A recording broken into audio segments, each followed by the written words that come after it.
Well, DB's usually here to give you the same.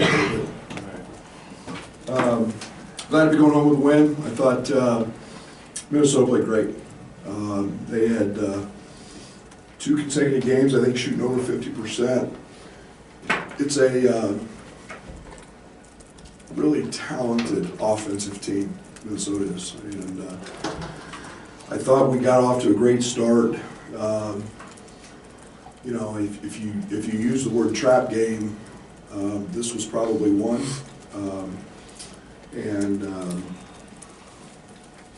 So I was concerned about our energy, and I thought we came out really good. I thought we came out with a real focus.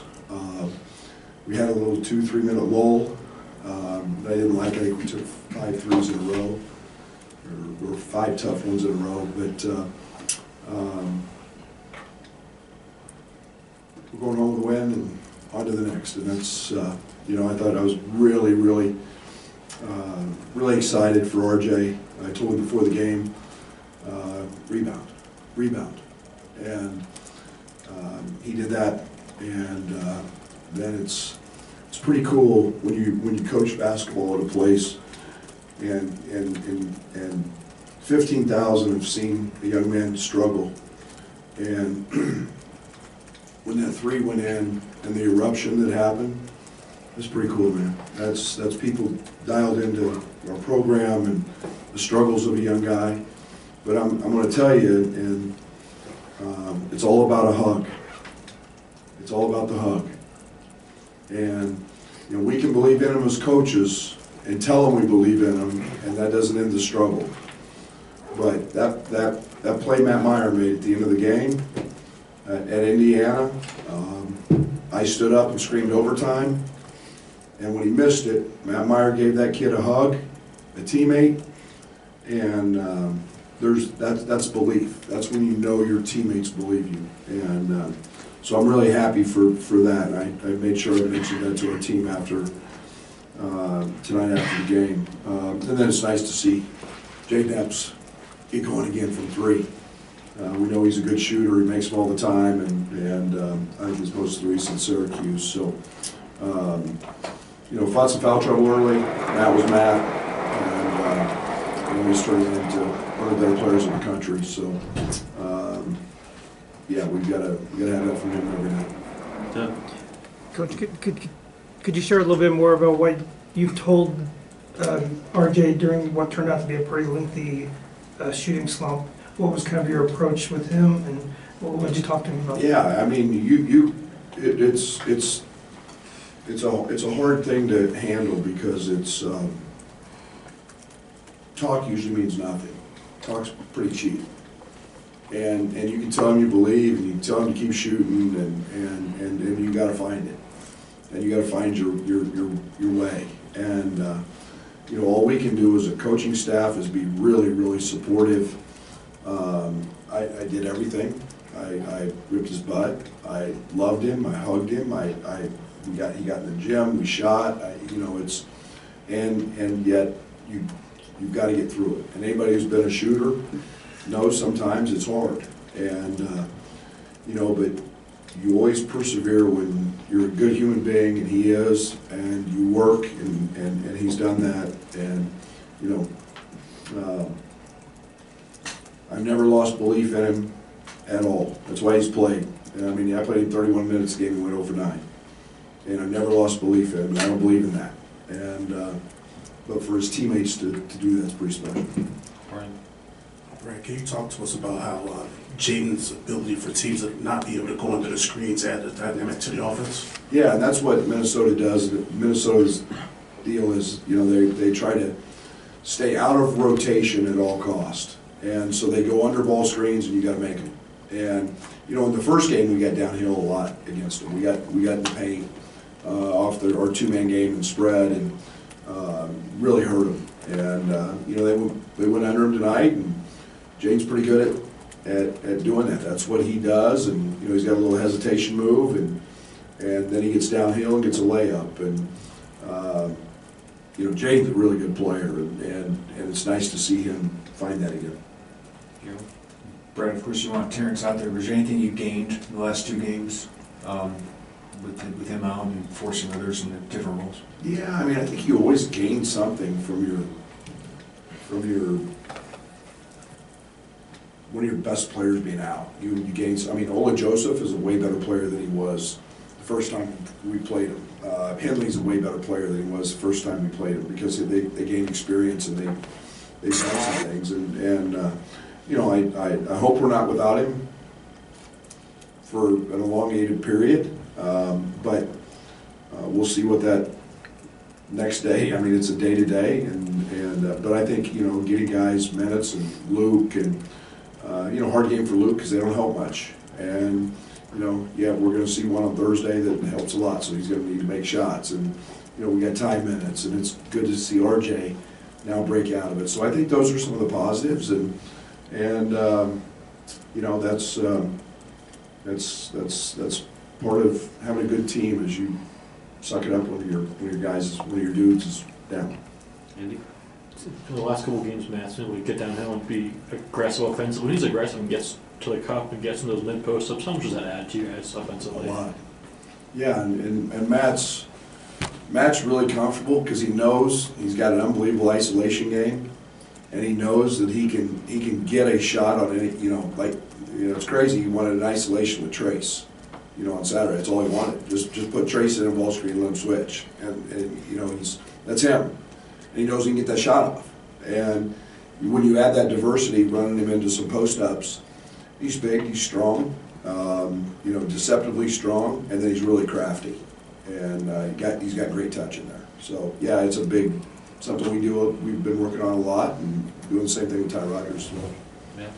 Because he's had to contribute, can you describe how much better RJ is defensively on the glass than he was maybe a year ago? Yeah, it's always been, we knew that was going to be a strength of his because it's what he did last year in short spurts. And, you know, we see his athleticism, you know, when he explodes and jumps and how quick he is off the ground, and then you add that length with it. He uses that defensively. Now he's added intelligence, and he made one bad play tonight just trying to be cute and gamble, but you know, he's been a rock solid defender, and you know, that tenacity on the glass is something we need. Coach, there's a little bit of a quandary feeding Dane in the post when you know they're going to foul him and send him to the line. It drew 10 fouls tonight. So. Oh, I don't worry about that a second. I guess I'd worry about that the last 2 minutes of a close game, maybe.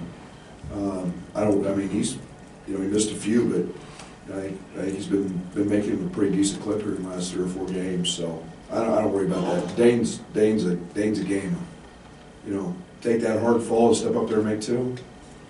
Dane will make him on games on the line. It's beyond the point, or your words, or Matt's hug. For RJ to have that moment where 15,000 kind of realize together that he's fighting, like, what can that mean for him moving forward to just feel that full-scale embrace? Belief. People believe. People want RJ. Nobody's against him.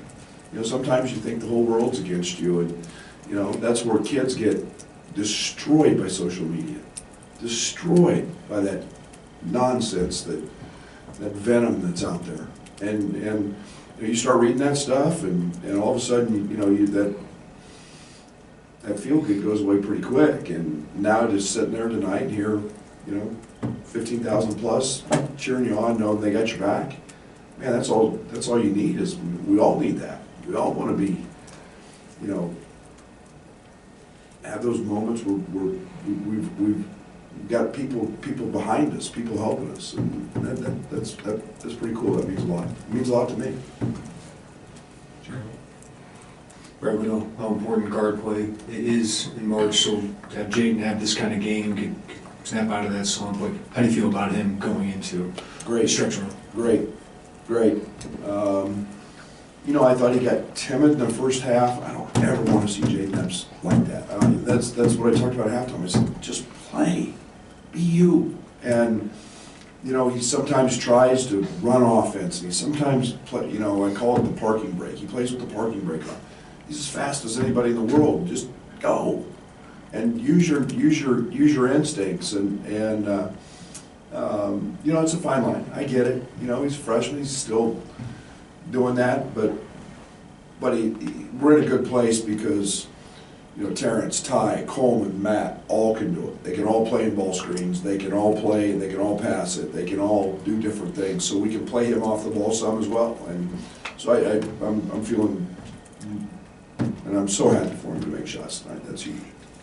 Two about Matt. What is it, the art of his pump fake that is so effective, and then how is it getting fouled on 3-pointers a skill, and then how is he able to do that so much? Yes. If you ever notice Matt, he has, there's very few good shooters who don't have to have their feet aligned. And I only had one other one. There was a kid, Thomas DeJagua. I only had him as a freshman. He played at Oklahoma State. He could have his feet pointed that way and shoot it that way because he could get square. Then Matt has no dip. Matt has he's catch, boom, and it's off. He can shoot it flat-footed. He can shoot it elevated. But his footwork defies logic a little bit. You know, in terms of it's just so unorthodox. And yet, you know, and then that step back is at 6'9". Yeah, that's why they all like him at the next level. He's 6'9", go get a shot on anybody and have a pretty good chance of making it. And but it's unique. Is it a skill? That was the question, right? No, it's a skill. There's no doubt. He is freakishly skilled.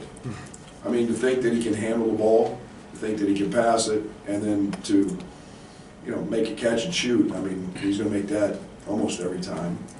But to be able to do that with a large defender on you, a small defender, it doesn't.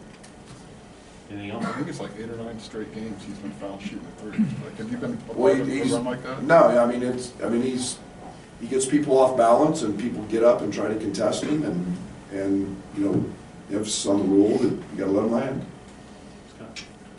I don't know if this run's gonna rival the 19 straight days, but just, did that first experience, has that kind of informed how you're treating this stretch right now?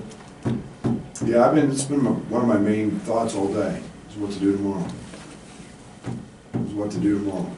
And, you know, that's the downside of this game, is, you know, we had strep throat cases and a concussion, and we could have been resting. Just a quick one, Coach. Can you comment on how you played Jamison Battle? Was it just, were you content to play him one-on-one? If he gets his, he gets his? Or? Yeah, why not? He made a couple threes. He made a three at the end, 2 threes, one on RJ and one on Luke at the very end. Otherwise, he had 2 threes. And if he's making hard twos off the pull-up, great. I really couldn't help that Jeff seemed to be the guy on your bench that is the hype man for RJ throughout this whole thing, trying to remind him how good of a basketball player he was. Just how important was that throughout this whole stretch of just telling him he's really, really good? Huge. I mean, and again, it just goes back to belief, and Jeff has a great way of communicating, pushing, telling them when they're wrong, and it's different when it comes from me than sometimes an assistant coach. And Jeff's got a really, really good feel for me. We've been together for a long time, and he's got a really good feel for, you know, as a former player, what you need to hear. You know, when you're a lost soul for a little bit, you've got to, you know, and he had a,